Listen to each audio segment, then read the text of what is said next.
All right, here's our video today. Greek fire. And we have a misnomer with the word Greek, which we'll talk about. And this is a history/science video, so there'll be a lot of historical facts or fiction, however you look at it. So first of all, it is a misnomer to say Greek fire, because this has nothing to do with ancient Greece. Not ancient Greece. In fact, no Greeks at all. So this has nothing to do with Aristotle and Plato and Socrates and Euclid, Alexander the Great. None of those. No, this has to do with the Byzantine Empire. So put down the Byzantine Empire. And the Byzantine Empire were not Greeks, but they were called Greeks by the Western Roman Empire. In fact, the Byzantine Empire didn't even call themselves the Byzantine Empire, right? They called themselves Roman. So there's our first misnomer. So the Byzantine Empire, which would be called that later by historians, was just the Eastern Roman Empire. The Eastern Roman Empire. And again, they called themselves Romans. All right, and so when Diocletian split the empire, he split it in half just to make it easier to govern. It was still one empire, but there was a western and eastern half. So when he split that in 284 AD, which is another problem we'll talk about soon, they were called the Romans, right? They considered themselves Romans. And when Odoacer, when he disposed Romulus Augustus in 476 AD in the Western Roman Empire, he knew that the Roman Empire didn't collapse. But as we read today, we think of the Roman Empire collapsing in 476, when in actuality the Eastern Roman Empire would continue, and that wouldn't fall till the 1400s. All right, let's move on. And I said we had some problems with the dates, so let's get a clean page there. So first we have the AD system, AD, which did not exist when Rome fell, right? And didn't exist when Diocletian split the empire. Well, AD did exist, but not as Anno Domini, right? The year of our Lord. That version of AD did not exist, but there was an AD, Anno Diocletiani. So let's write that down. There was another AD, but not. So this would be Anno in the year of Diocletian's reign. So Diocletian decides, you know what? I'm going to make the year beginning with me. So Anno Diocletiani. And he became emperor in 284 AD and not AD Anno Domini. Well, AD and Anno Domini, but he would call it 1 AD. Put a little box around it. So 284 Anno Domini, which didn't exist.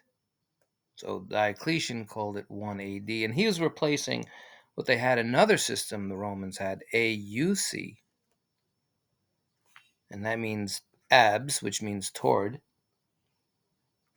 urbe, meaning city, condita, you can fit it in there. In other words, this really just meant from the founding of Rome. So when all this happened in 1 Anno Diocletiani, it was 1037 AUC. So all these dating methods, but it wasn't AD yet. We would call it 284 AD later on.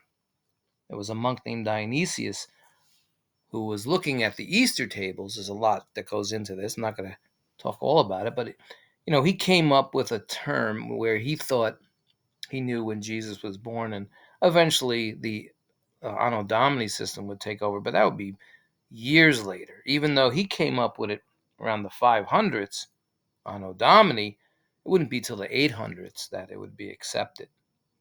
So there's a lot of confusion here. We have AD Anno Domini, and then we have AD Anno Diocletiani. And then we have AUC, which wasn't really in use like toward the end of the Roman Empire anyway.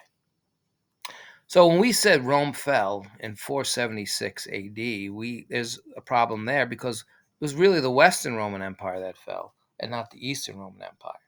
So that would have been, if people were counting, 1229 AUC. Some people may have used that.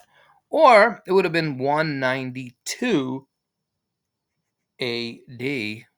And the AD we're talking about is Anno Diocletiani. So that's what probably people were looking at, 192, when the Western Roman Empire fell, but not the Eastern. So let's get back to Greek fire. Get a little science involved. And by the way, here's a map of the Roman Empire, the Western Roman Empire on the left, and the Eastern Roman Empire, which would eventually be called the Byzantine Empire from historians in the 1600s, much later on. So we shouldn't call it Greek fire because the Byzantines didn't call themselves Byzantines. They called themselves Romans. And so they did speak Greek, though, because the Western Roman Empire would eventually, the people living in the West, especially toward the end, were calling them the Eastern, they were calling them Greeks. That's what they were calling them. Because people in the Eastern Roman Empire eventually would lose the ability to speak Latin. They were speaking Greek, which became one of the dominant languages at that time. So we should call this actually Roman fire. Let's call it Roman fire. Right? And here is a capital we'll talk about in the middle in a minute. Not in the middle. Looks like it's in the middle, right? Istanbul was once Constantinople. We'll get there.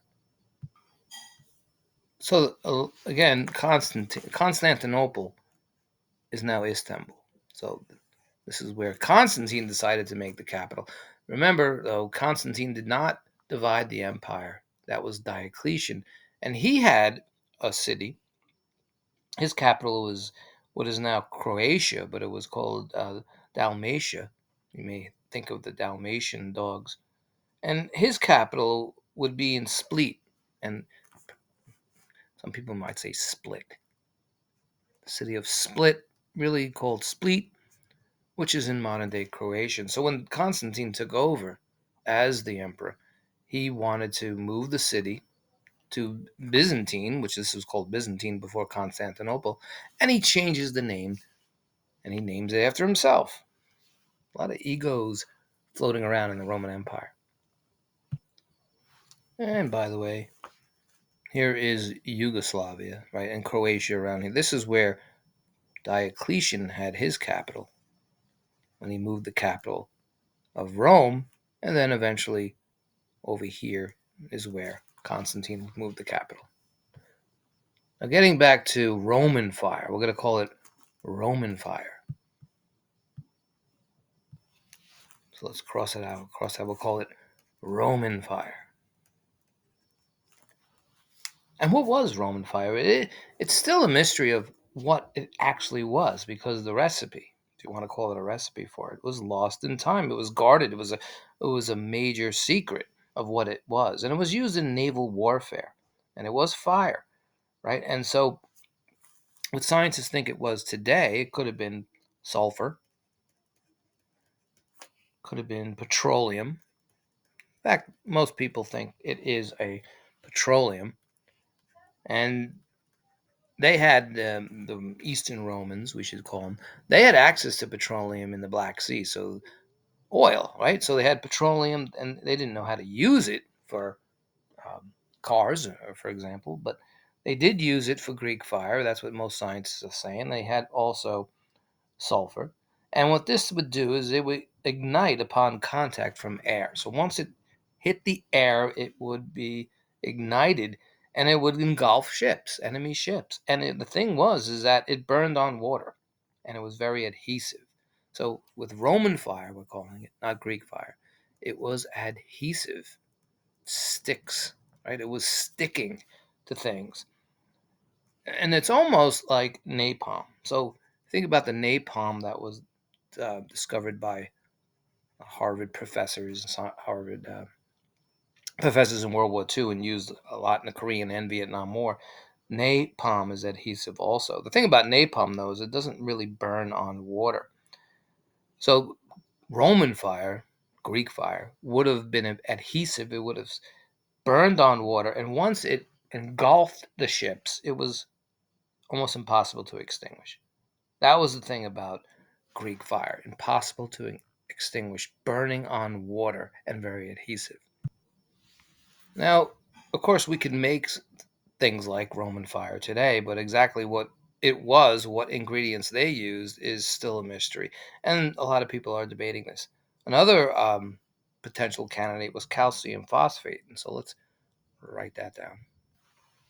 Not phosphate, phosphide. So another candidate, calcium phosphide, was this Greek fire. Phosphite. Let's get it right today. And so what they did, how this could have been made, is that they think that they boiled bones, animal bones, ox bones, any kind of bones, right? They boiled bones. And guess what?